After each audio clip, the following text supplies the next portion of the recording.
Hello दोस्तों, good morning. मैं हूँ अलीगढ़ से अनामिका गौतम और हम मनाली आ चुके हैं। और आते आते सफ़र में ना बहुत सफ़र था ना, इस वजह से थक गए थे और इस वजह से नहाए धोए फ्रेश हुए।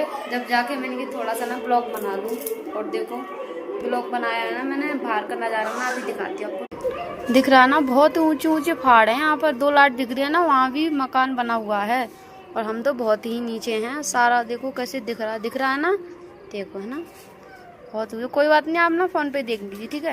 और हमें लग रही थी भूख। मेरे हस्बैंड गए थे खाना लेने के लिए, खाना लेके आए थे। देखो अब वो तो खा रहे, मैंने तो खा लिया खाना। देखो इधर आ जाओ, खाना खा लो। जिसको खाना है वो आ जाइए। और हमारा ये रूम है, हमने रूम लिया था, ये देखो।